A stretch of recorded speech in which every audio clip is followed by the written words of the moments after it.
A paz do Senhor, irmãos.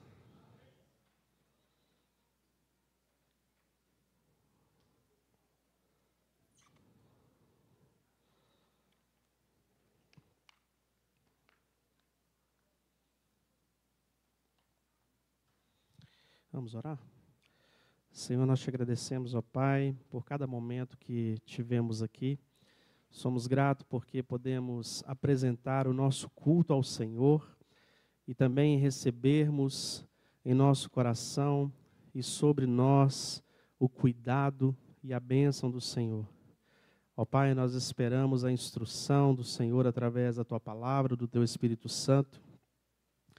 E para isso nós pedimos que o Senhor prepare a terra do nosso coração, que o Senhor venha abrir os nossos ouvidos espirituais, de maneira que a Tua palavra seja eficaz em nós. Que o Teu Espírito Santo encontre em nossa mente, ó Pai, um espaço para falar e ser ouvido. Que o Senhor, pela Tua misericórdia, venha tirar toda a ansiedade, toda a preocupação excessiva. Que o Senhor cuide da nossa casa, dos nossos familiares, dos irmãos que estão em tratamento, ó Pai, que estão enfermos, como nós já oramos aqui, mas que o Senhor acalme o nosso coração, para que possamos receber do Senhor, ó Pai. Em nome de Jesus, nós estamos aqui para ouvir a Tua voz. Somente o Senhor tem o primeiro lugar na nossa vida e neste momento. Por isso, em nome de Jesus, se revele a nós, ó Pai, pela Tua misericórdia, o Teu amor e a Tua graça sobre nós, em nome de Jesus. Amém. Gostaria de compartilhar com os irmãos a palavra do Senhor que está no livro de 2 Reis, no seu capítulo 13. Nós vamos ler o versículo 3, depois o versículo 7, e depois nós vamos voltar ao versículo 4. 2 Reis, capítulo 13, versículo 3, depois o 7, depois o 4. Diz assim a palavra do Senhor: Por isso a ira do Senhor se acendeu contra Israel, e entregou-os na mão de Azael, rei da Síria, e na mão de Ben-Hadad, filho de Azael, todos aqueles dias. Versículo 7. Porque não deixou a Jeoacás do povo, senão só 50 cavaleiros, 10 carros e 10.000 homens de pé. Porquanto o rei da Síria os tinha destruído e os tinha feito como pó, trilhando-os ou reduzindo-os. Versículo 4. Porém, Jeoacás suplicou diante da face do Senhor, e o Senhor ouviu, porque viu a opressão de Israel, pois o rei da Síria os oprimia. Essa primeira parte do texto, meus irmãos, tem um relato sobre o povo de Israel e o quanto eles estavam sob o domínio do povo da Síria, os sírios. A Síria, como nós lemos aqui, ela confrontou com Israel, Israel tentou resistir e foi vencido. Diz aqui que não sobraram senão 50 cavaleiros. Imagina um exército reduzido a 50 cavaleiros. Na época que os cavaleiros eram a força do exército. Diz também que sobraram 10 carros de Israel. 10. Cabe na rua aqui no estacionamento. Imagina ter que guerrear com alguém, se defender com 10 carros. E Jeoacás, pai de Jeoás, ele suplica ao Senhor por livramento.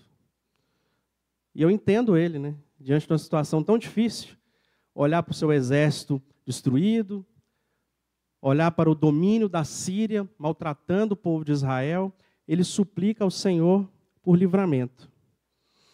Porém, como ele permanece no erro de idolatria, de desobediência, infelizmente, Israel continua sob o domínio da Síria. Continuando aí no versículo 14, do mesmo capítulo 13 de 2 Reis, diz o seguinte: Ora, Eliseu estava sofrendo da doença da qual morreria. Então Jeoás, rei de Israel, foi visitá-lo. E curvado sobre ele, chorou, gritando: meu pai, tu és como os carros e os cavaleiros de Israel.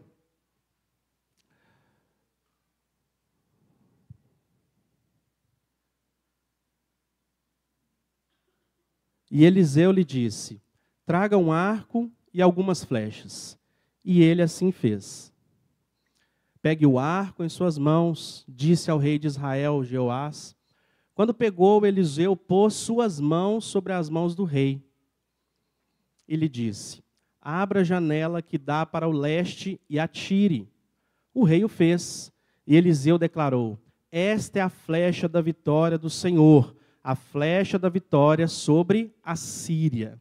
Você destruirá totalmente os arameus em Afeque. Em seguida, Eliseu mandou o rei pegar as flechas e golpear ou ferir o chão. Ele golpeou o chão 3 vezes e parou. O homem de Deus, Eliseu, profeta, ficou irado com ele e disse: você deveria ter ferido ou golpeado o chão 5 ou 6 vezes. Assim iria derrotar a Síria e a destruiria completamente. Mas agora você a vencerá somente 3 vezes. Interessante que nessa passagem, agora falando de Jeoás, filho de Jeoacás, ele vai ao encontro de Eliseu, o profeta Eliseu, que recebeu o legado do profeta Elias, um importante legado, porque o Senhor fez grandes obras e grandes milagres através de Elias e também através de Eliseu. Eliseu, ele está no fim do seu ministério, porque diz que ele estava doente da doença que ele morreu. Então ele está idoso e doente. E Jeoás vai até Eliseu suplicando, diz a passagem, chorando. Imagina um rei se humilhando diante de alguém, pedindo um favor, pedindo algo, suplicando por algo. Ele deveria estar, por estar chorando e suplicando, numa situação de desespero. Mas quem era esse Jeoás?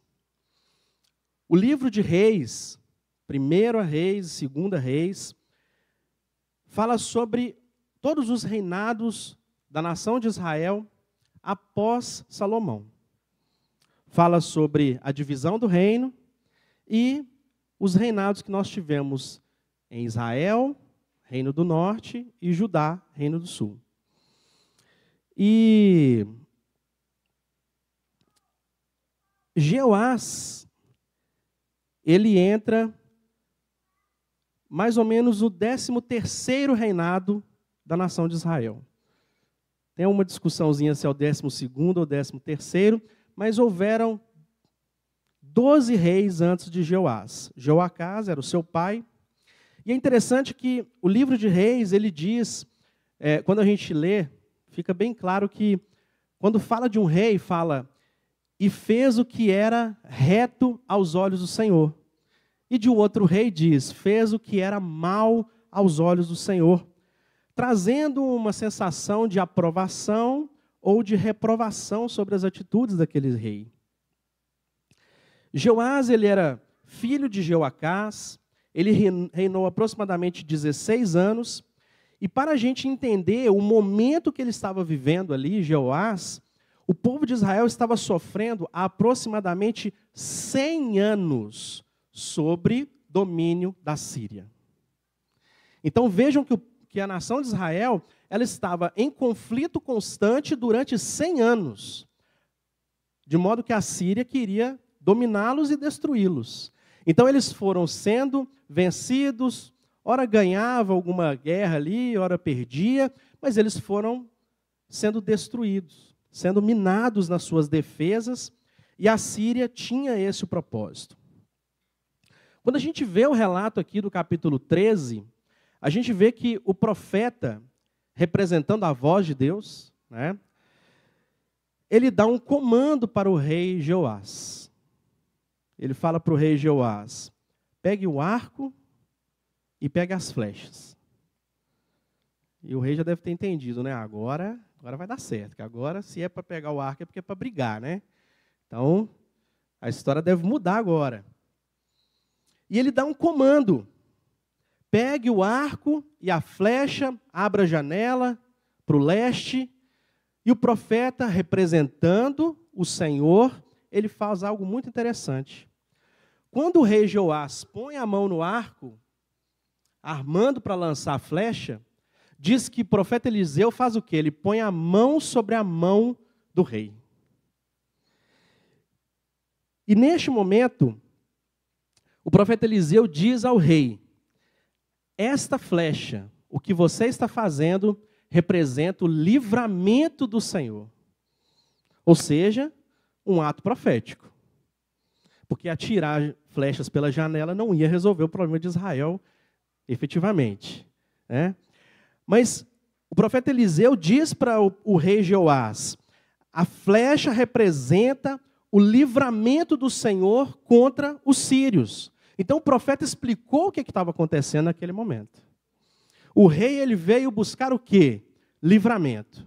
E Deus, através do profeta Eliseu, diz o quê? Eu vou dar livramento. Porém, logo em seguida que ele atira a flecha com a mão do profeta, a mão do Senhor sobre a sua mão, o profeta, representando o Senhor, ele dá um outro comando. Agora você vai pegar as flechas e vai ferir o chão. E aí Jeoás, eu não sei se ele não entendeu direito o que estava acontecendo. Ele pegou a flecha, atirou uma vez, deve ter olhado para o Eliseu, tipo assim, agora, né? Vou mandar mais uma aqui só para... Aí Eliseu não deve ter esboçado a reação, ele mandou mais uma flecha e parou. Deve ter guardado o arco, algo assim. E nós lemos que o profeta Eliseu, ele fica impaciente. Ele fica nervoso, porque o rei não fez o que deveria fazer. E o profeta Eliseu explica: mas eu não disse que as flechas representavam o livramento do Senhor do povo da Síria? Você deveria ter atirado 5 ou 6 vezes. A primeira vez que eu li esse texto, eu achei injusto. Eu falei, mas ele não sabia.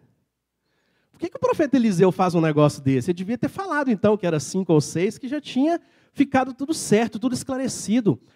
Mas é interessante, irmãos, que o comando de Eliseu está associado a algo completo. Porque a batalha do povo de Israel com a Síria já vinha acontecendo há muito tempo. E possivelmente, como eu disse, eles tinham alguma vitória razoável, mas a maioria das vezes houve derrota e eles estavam sendo destruídos.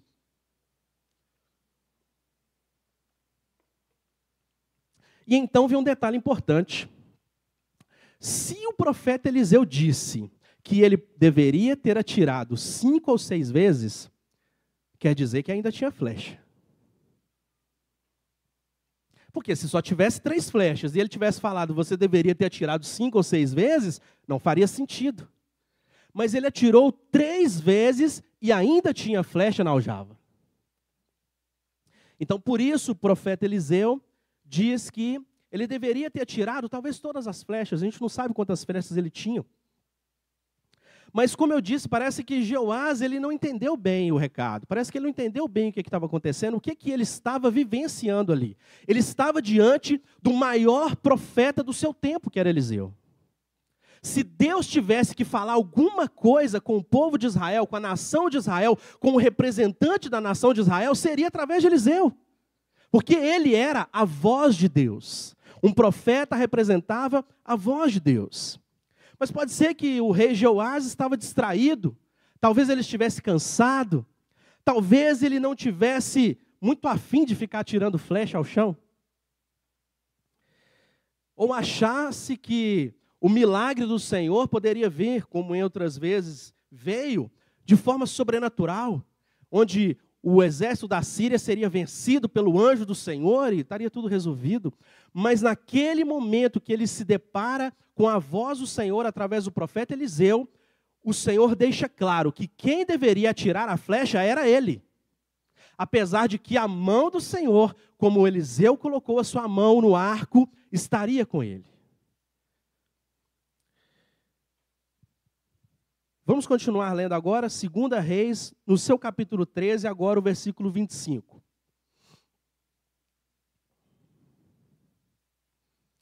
Diz assim: Então Jeoás, filho de Jeoacás, conquistou de Ben-Hadad, filho de Azael, as cidades que em combate Azael havia tomado de seu pai Jeoacás.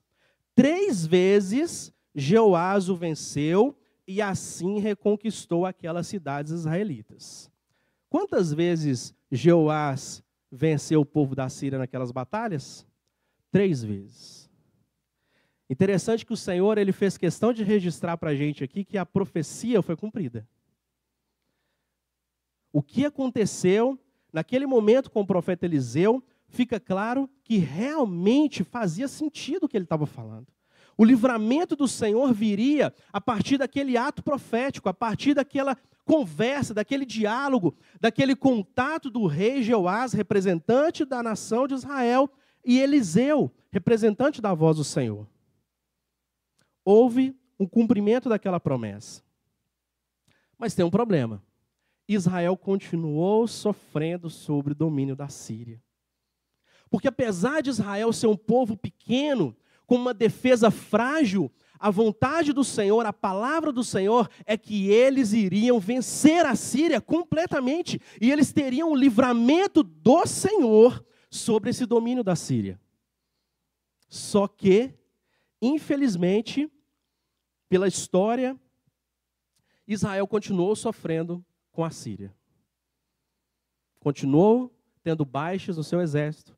Vidas continuaram sendo perdidas. A Síria continuou oprimindo o povo de Israel, porque o rei Jeoás não entendeu a mensagem.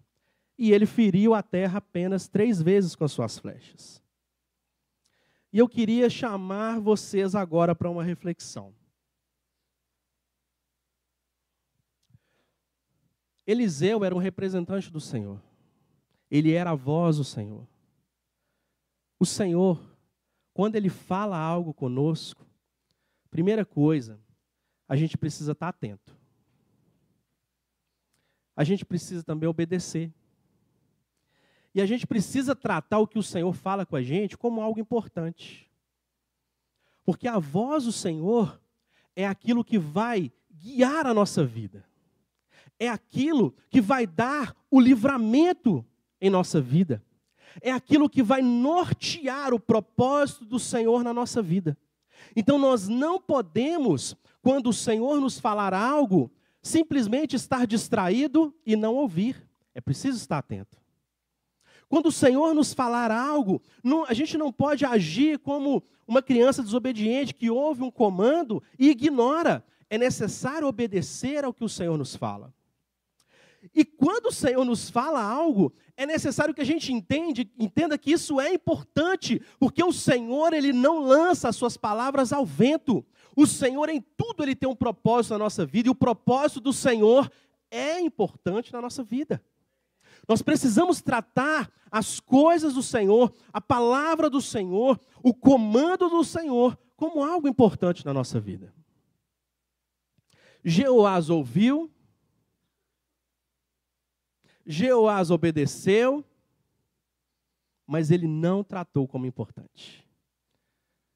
Quando ele não quis mais atirar flechas, ele parou. Pode parecer algo simples, algo trivial, atirar flechas ao chão. Mas naquele momento, quando o rei Jeoás tinha um comando do Senhor, não era.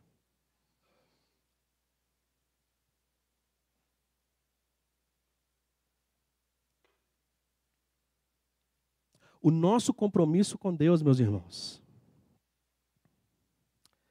começa nas pequenas coisas. Para vivermos coisas maiores com o nosso Deus, para vivermos o livramento do Senhor, para vivermos uma mudança na nossa vida, para vivermos grandes coisas, é preciso que nos atentemos às pequenas. Deus não vai colocar grandes responsabilidades na nossa mão se nós não entendermos que a sua palavra, por mais simples que seja, é importante.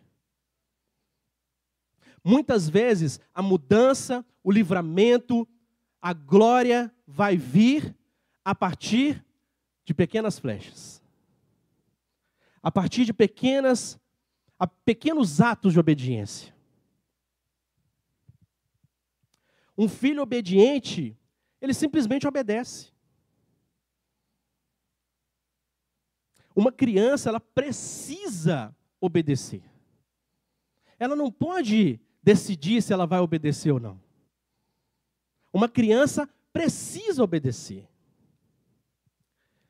Muitas vezes é uma questão de segurança. Vou dar um exemplo. Semana retrasada, Raquel? As nossas filhas, elas vão para a escola com aquelas vans escolares. E todos os dias, quando elas estão saindo, como eu trabalho de home office, a gente está no horário do almoço, eu falo algo com elas. Cuidado, preste atenção e preste atenção na aula. E nesse dia, geralmente, ou Raquel ou eu acompanham na van, mas tem anos que a gente faz isso, então muitas vezes vai no automático. Eles param a van na porta da nossa casa, a gente abre a porta, a Esther ajuda a Lídia a ir em direção à van, e eles entram na van, é uma van nova, tudo tranquilo, a pessoa tem muitos anos de experiência, e a gente acaba que acostuma com isso. Mas nesse dia, especificamente, algo me incomodou. Vá lá fora. Quando eu saí na porta, a Lídia e a Esther já tinham ido, a Esther já tinha entrado. Quando eu saí na porta, a van estava arrancando, a Lídia estava presa pela porta, pelo braço e sendo arrastada pela van. E eu comecei a gritar para ele parar, até que ele parou. E qual que foi o problema? A van é nova e ela tem uma porta automática. E o motorista achou que as crianças tinham entrado, deu o comando, fechou a porta e a Lídia não tinha entrado. Ela simplesmente tinha posto o braço. E aí a vizinhança saiu, a Raquel saiu, aquela coisa toda. Ele parou, assustado, desesperado. O cuidado de Deus tem que ser ouvido. Nós temos que estar atentos. Porque se eu não tivesse ouvido o comando de Deus, ele não tinha visto. Não tinha como ele ter visto a Lídia, porque a Esther ainda é mais escandalosa, mas a Lídia é calada. Ela estava chorando, porque tinha prendido o braço, mas ela estava em silêncio. E ele não ia ver. Porque onde ela estava era muito baixo, estava fora do raio, do ângulo do retrovisor. E aí, na hora, né, a gente viu se estava tudo bem. Eu não briguei com ele, porque senão as outras crianças iam ficar assustadas, né? E eu falei, não, está tudo bem, tranquilo. Aí eu olhei e não machucou. Vamos lá para dentro. Mas depois eu mandei uma mensagem para ele, falei, isso nunca mais pode acontecer. Porque eu vi. E se eu não tivesse visto?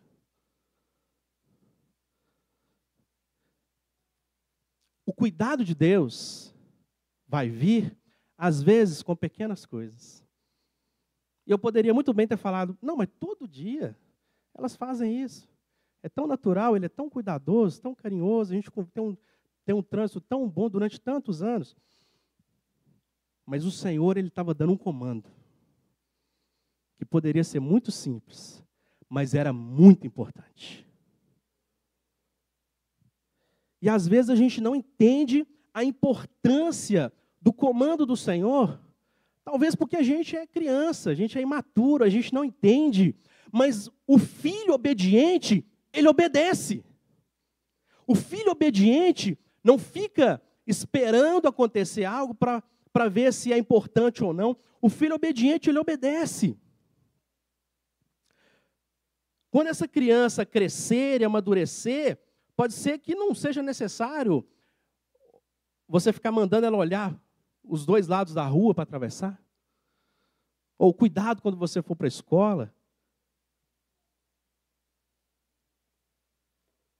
Mas isso quando crescer. Enquanto somos crianças, deve haver a obediência. Como eu disse, às vezes é uma questão de segurança. Às vezes é uma questão de vida.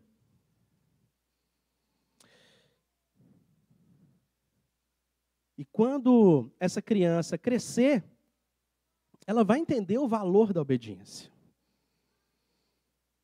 Eu, por exemplo, eu lembro muito bem de quando eu era criança, e o meu pai, especificamente, a gente não tinha tanto tempo juntos, mas eu lembro muito bem que sempre à noite que eu queria dormir, às vezes estava cansado, criança dá desculpa para tudo. Não, o dia foi cansativo, pai. E ele falava, não, tem que escovar o dente antes de dormir. E eu sempre dava um jeitinho de dar uma enrolada. Às vezes eu estava deitado já, coberto assim, apagava a luz, cobria, meu pai chegava e escovou o dente. Não, então levanta e vai escovar. Não, pai, não precisa. Levanta e vai escovar o dente. Irmãos, parece uma coisa simples, parece um comando simples, mas isso me incomodava profundamente. Mas eu ia. Quando eu cresci, tive principalmente a Esther, eu lembrei exatamente do que meu pai falava.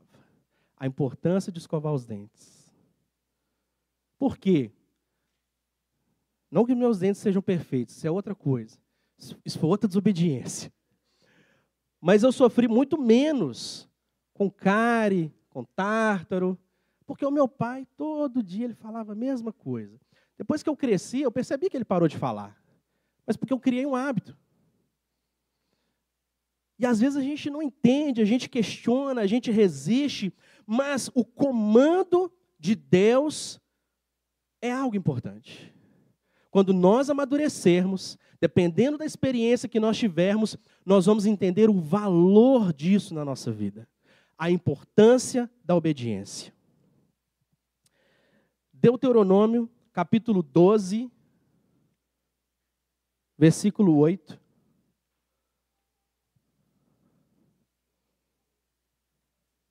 Deuteronômio 12, versículo 8.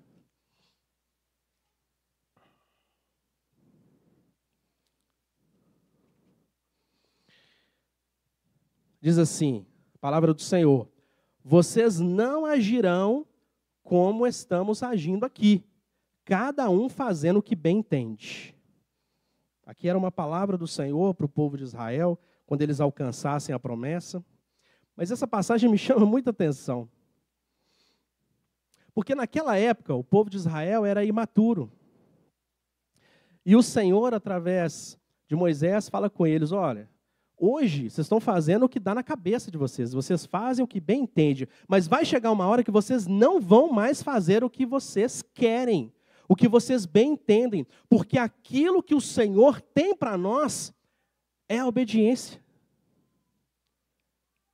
Então, se somos filhos do Senhor, nós não fazemos o que dá na cabeça. Nós não fazemos aquilo que nós queremos. Nós fazemos aquilo que o nosso Pai nos conduz, nos lidera, nos direciona, nos exorta. Porque nós temos um Pai que cuida de nós. E Ele faz isso para o nosso próprio bem. É um cuidado de Deus quando Ele nos orienta, quando Ele nos dá um comando, quando Ele nos dá uma ordenança. É um cuidado, é o zelo do Senhor. É uma proteção, é questão de segurança. E muitas vezes a gente tende a associar aquilo que nós fazemos a uma vitória, a algo que nós queremos, que nós ansiamos. Algo que nos beneficie, mas nem sempre a flecha vai ser uma vitória. Muitas vezes a flecha é algo que eu preciso abrir mão. A flecha vai ser sinal de que você entendeu que você vai mudar o rumo da sua vida. Algumas flechas podem representar um círio que precisa ser vencido na nossa vida. E quando nós atiramos as flechas, nós vencemos o círio. Mas o que é o povo sírio na nossa vida? O que representa a Síria na nossa vida hoje? Muitas vezes, a Síria pode ser o nosso orgulho, pode ser a nossa arrogância, pode ser o nosso egoísmo, a nossa vaidade, pode ser o nosso pavio curto, ou o nosso escapismo, a fuga da resolução dos nossos problemas. Pode ser talvez uma realização pessoal que a gente quer que aconteça a todo custo, não importa. Eu preciso ter realização profissional e eu vou enfrentar tudo e todos para alcançar isso. E muitas vezes o comando do Senhor é atire a flecha. Atire a flecha para você vencer a Síria na sua vida, que está destruindo talvez as suas defesas, está destruindo talvez aquilo que você construiu, que está acabando talvez com o seu povo, com a sua família. E Deus está dizendo, atire as flechas. Não guarde na aljava flechas que precisam ser atiradas. Você precisa vencer, você precisa ferir. Mas muitas vezes o inimigo está aqui dentro. Não está lá fora. Está dentro de mim. Algo que eu não consigo abrir mão. Muitas vezes a Síria da nossa vida é algo que a gente nem chama de pecado. Mas está lá. A gente não consegue chamar de vício, mas faz toda vez. Às vezes a gente não consegue entender por que as coisas estão dando errado. E muitas vezes o dar errado aos nossos olhos é o livramento do Senhor. Porque o povo de Israel, no reinado de Jeoás, se não estivesse dando errado, vocês acham que ele ia correr para os pés do profeta e buscar ajuda? Chorando, suplicando, Eliseu, pelo amor de Deus, nós precisamos de socorro. Muitas vezes o Senhor está mudando para o mal, para nós entendermos. Não é que o Senhor quer o nosso mal, não é que o Senhor está gerando mal como um tipo de punição para nós. Muitas vezes o mal na nossa vida é um sinal de cuidado de Deus, para nos levar aos pés dEle, a prostrarmos diante dEle e buscarmos o livramento que só vai vir do Senhor.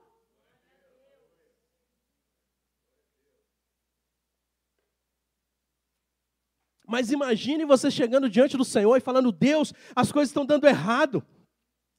A Síria, que eu não sei o que é, está me alcançando, está rompendo com as minhas defesas, está destruindo a minha família, está acabando com as minhas forças, está destruindo a minha saúde emocional. A Síria está me destruindo, Senhor, me ajuda. E o Senhor dá um comando, atire a flecha. Qual é a flecha da sua vida, meu irmão? Qual é a flecha da sua vida que você precisa tirar para vencer a Síria que está destruindo a sua vida e a sua família? Porque o Jeoás poderia muito bem colocar a culpa nos outros. Não, mas é esse povo aí, ó, tá vendo? O pessoal não quer guerrear direito. Olha lá, ó, tá vendo? O comando do exército não está funcionando. Não, mas olha a Síria também, ó, eles estão vencendo todo mundo. Com certeza eles vão nos vencer. O livramento do Senhor, meu irmão, ele vai vir na sua vida quando o Senhor ordenar. Mas quando Ele der o comando, nós temos que obedecer. Nós não podemos ter o comando do Senhor como algo trivial. Como algo que eu obedeço se eu quiser. Muitas vezes, nós estamos convivendo com muita coisa na nossa vida e na nossa família por flechas que nós não atiramos. A gente às vezes atira uma flecha ou outra, umas 3. Mas tem flecha guardada na aljava que Deus quer que você atire, que você lance fora, que você abra mão, que você destrua esse inimigo em você. Aquilo que está impedindo o livramento do Senhor, que você deve fazer, que eu devo fazer, é uma flecha que não pode ficar na aljava. Se algo na nossa vida está nos impedindo de romper em direção ao propósito do Senhor, e novamente eu falo, meu irmão, não vamos associar a flecha à realização pessoal, a vitórias, a bênçãos. Deus pode nos abençoar? Pode, e sempre tem nos abençoado. Nós estamos aqui porque Deus tem nos abençoado, mas a vitória, o livramento, muitas vezes está associado ao que eu estou deixando de fazer, o que eu estou deixando de gerar de obediência na minha vida. E vai muito além de uma realização pessoal, de uma realização profissional, de se eu sou feliz ou não sou feliz. Nós devemos entender que o livramento do Senhor está atrelado a um propósito. Aquilo que o Senhor tem para você e para todas as pessoas que Ele tem colocado na sua vida. Porque não é só você.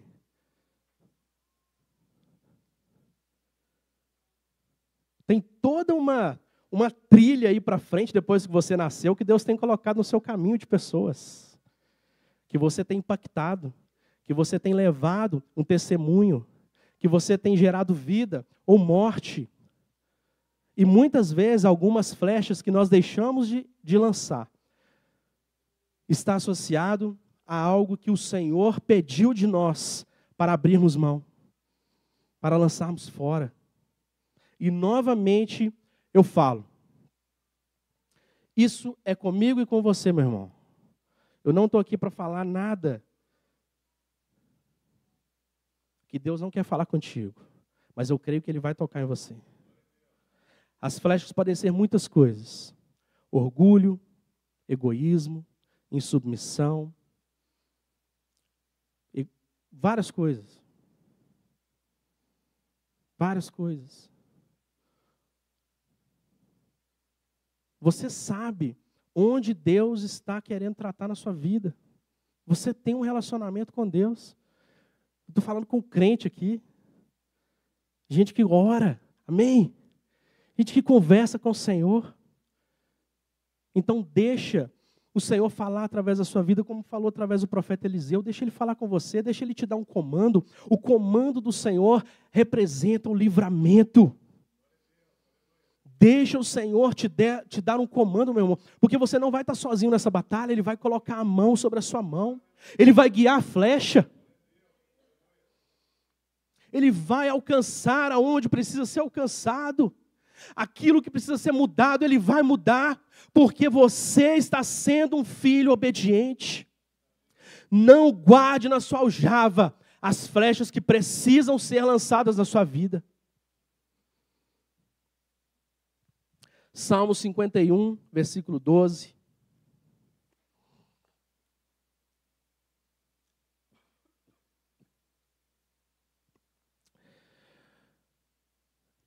Diz assim, versículo 12, Salmo 51.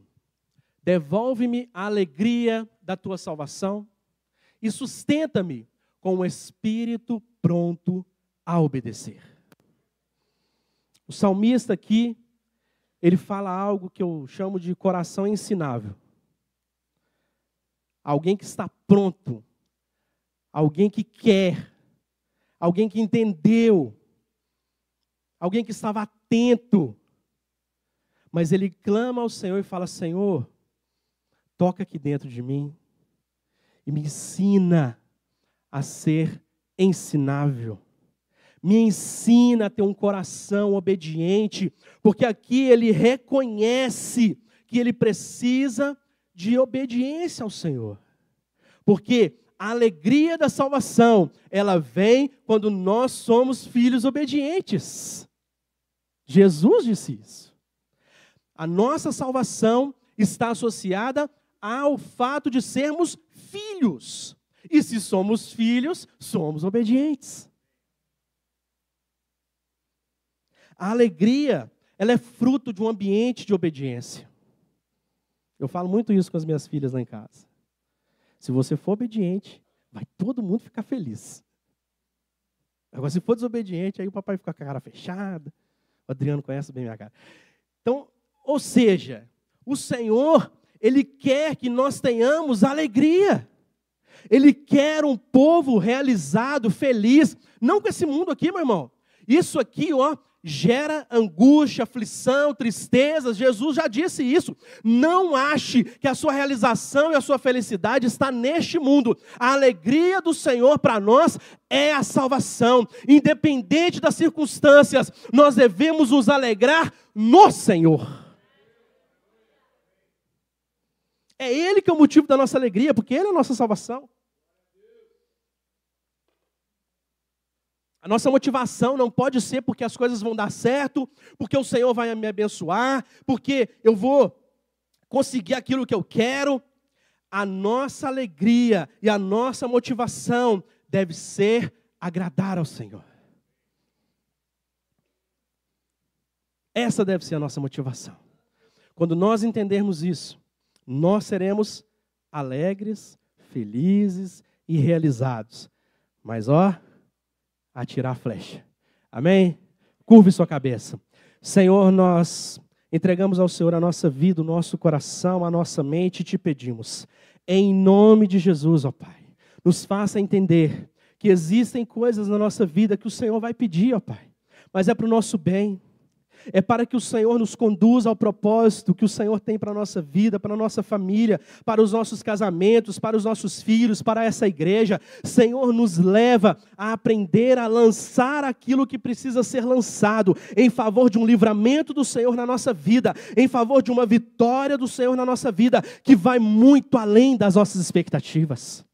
Senhor, em nome de Jesus, nós clamamos a Ti, para que o Senhor se revele a nós, cada dia, e que em cada dia nós aprendamos a lançar as flechas que nós estamos guardando nas nossas aljavas, em nome de Jesus. Que o Teu amor, ó Deus Pai, a graça salvadora de Jesus Cristo, a comunhão e a consolação do Espírito Santo, seja com todo o povo de Deus, em nome de Jesus.